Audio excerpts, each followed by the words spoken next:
सभी भैया बहनों को सुप्रभात। आज का यूनिट नंबर 9 का वीडियो नंबर 8 में हम पढ़ेंगे क्रिस्टल क्षेत्र सिद्धांत। क्रिस्टल क्षेत्र सिद्धांत, क्रिस्टल फील्ड थ्योरी, शॉर्ट में बोलेंगे इसको CFT। क्या होता है क्रिस्टल क्षेत्र सिद्धांत? उसने दिया ये सिद्धांत एच वाथे नामक वैज्ञानिक ने प्रस्तुत किया था। किसने किया था? एच वाथे नामक वैज्ञानिक ने प्रस्तुत किया। इस सिद्धांत के अनुसार जब केंद्रीय धातु परमाणु लिगेंड के संपर्क में आता है तो केंद्रीय धातु परमाणु के समान ऊर्जा वाले डी कक्षक, जिसे डीजनरेट कक्षक भी कहते हैं, असमान ऊर्जा वाले दो प्रकार के कक्षकों में विभाजित हो जाते हैं। कि पहले पॉइंट में इन्होंने क्या बताया कि जब कोई सेंटर मेटल आयन केंद्रीय धातु परमाणु लिगेंड के संपर्क में आता है तो क्या होता है, जो केंद्रीय धातु परमाणु के समान ऊर्जा वाले डी कक्षक होते हैं, जिन्हें डीजनरेट कक्षक कहा जाता है, वो कैसे विभाजित हो जाते हैं दो कक्षकों में। असमान ऊर्जा वाले दो प्रकार के कक्षकों में विभाजित हो जाते हैं, अर्थात स्प्लिट हो जाते हैं, बट जाते हैं। फिर दूसरे पॉइंट में कहा डी कक्षकों का यह विभाजन संकुलों की ज्यामिति पर निर्भर करता है कि जो डी कक्षक दो असमान ऊर्जा के कक्षकों में विभाजित हो जाते हैं, वह विभाजन की क्रिया संकुलों की ज्यामिति पर निर्भर करता है कि संकुल अष्टफलकीय है या चतुष्फलकीय। तीसरे पॉइंट, डी कक्षकों का विभाजन जिन दो समूहों में होता है उन्हें T2G और EG कक्षक कहते हैं। कि जो डी कक्षक बटेंगे दो समूहों में तो उन समूह के नाम क्या होंगे? एक समूह क्या होगा? T2G, और दूसरे समूह का नाम क्या होता है? EG कक्षक कहते हैं। इनके बीच का ऊर्जा अंतर, जो T2G और EG के बीच का जो ऊर्जा का अंतर होता है, उसको tan dq या डेल से रिप्रेजेंट किया जाता है। क्या होता है? tan dq या डेल होता है। इस ऊर्जा अंतर को क्रिस्टल क्षेत्र विपाटन ऊर्जा कहते हैं। क्रिस्टल फील्ड स्प्लिटिंग एनर्जी क्या बोलते हैं? क्रिस्टल क्षेत्र विपाटन ऊर्जा। एक नंबर में ही पूछ लिया जाता है कभी कभी, क्रिस्टल क्षेत्र विपाटन ऊर्जा किसे कहते हैं? तो T2G और EG कक्षकों के बीच का ऊर्जा अंतर जो होता है उसे क्रिस्टल क्षेत्र विपाटन कहते हैं। ऐसे करके आप डिफाइन इसको कर सकते हैं। डी कक्षकों का विपाटन निम्न दो प्रकार से होता है। अब जो डी कक्षक सेंटर मेटल के विपाटित होते हैं वो संकुलों पर डिपेंड करते हैं, तो इनका विपाटन दो प्रकार से होता है। जैसे ए नंबर में लिया अष्टफलकीय संकुलों में क्रिस्टल क्षेत्र विपाटन। अष्टफलकीय संकुलों में क्रिस्टल क्षेत्र विपाटन। तो ये क्या था? ये ऊर्जा दिखा रखी है, ऊर्जा का बढ़ता हुआ ग्राफ है ये, और यहाँ पर समान ऊर्जा वाले क्या लिए हैं? 5 डी कक्षक हैं। जब ये सेंटर मेटल आयन के समान ऊर्जा वाले डी कक्षक क्या होते हैं, जैसे लिगेंड के संपर्क में आते हैं तो ये क्या होते हैं? दो समूहों में विभाजित हो जाते हैं, जिन्हें हमने नाम दिया EG कक्षक और T2G कक्षक। तो जो नीचे वाले T2G कक्षक हैं dx/y dy/z dz(x), और ऊपर EG में कौन गया? dx² y² और dz²। तो इनकी ऊर्जा का क्रम देखो, यहाँ पर ये ऊर्जा अधिक है और इनकी ऊर्जा कम होती है। अष्टफलकीय संकुलों में T2G की ऊर्जा कैसी है? कम, और EG कक्षकों की ऊर्जा कैसी है? अधिक। तो जो कक्षक लिगेंड के ठीक सामने आते हैं वो अधिक प्रतिकर्षित होते हैं और उनकी ऊर्जा क्या हो जाती है? अधिक। और ये तीन कक्षक क्या होते हैं अष्टफलकीय संकुलों के?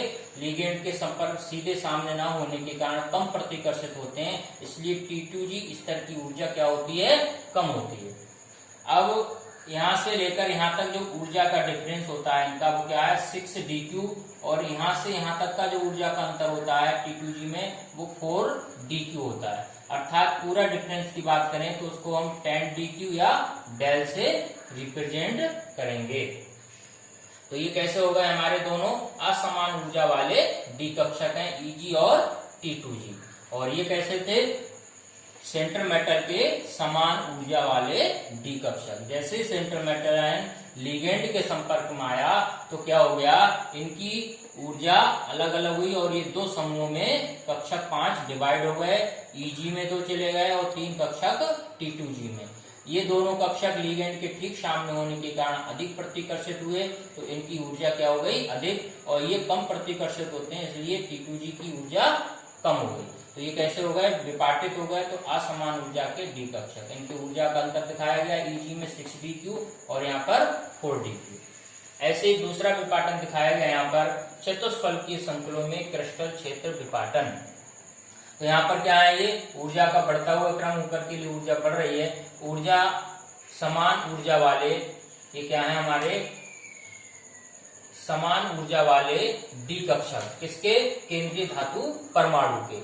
जैसे ये केंद्रीय धातु परमाणु लिगेंड के संपर्क में आती है तो इसके जो डी कक्षक हैं वो दो असमान ऊर्जा वाले कक्षकों में विपाटित हो जाते हैं।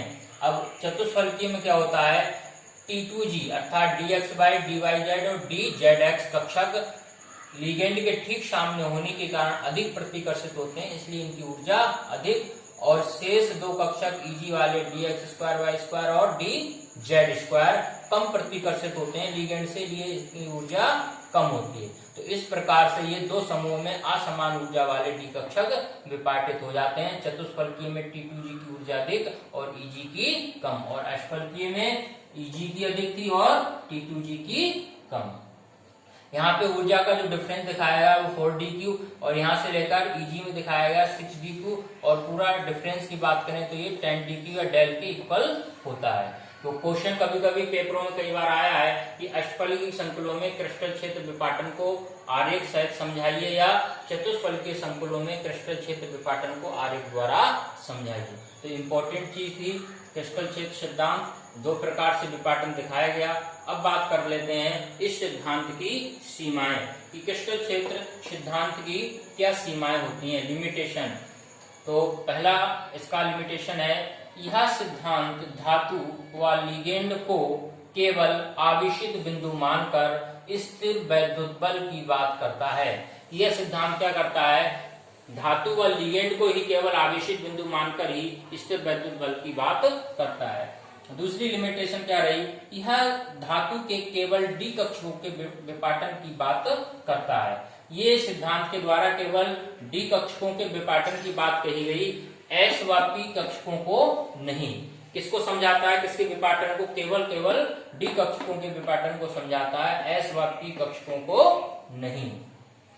तीसरी लिमिटेशन, यह सिद्धांत लिगेंड्स के विपाटन की व्याख्या नहीं करता है, अर्थात लिगेंड कैसे स्प्लिट होते हैं इस सिद्धांत के द्वारा हमें पता नहीं लगता है। फोर्थ पॉइंट, यह संकुलों में पाई आबंधों को नहीं समझाता है, कि किसी कॉम्प्लेक्स कंपाउंड में पाई बॉन्ड कैसे बनते हैं, इस सिद्धांत के द्वारा ये स्पष्ट नहीं होता है।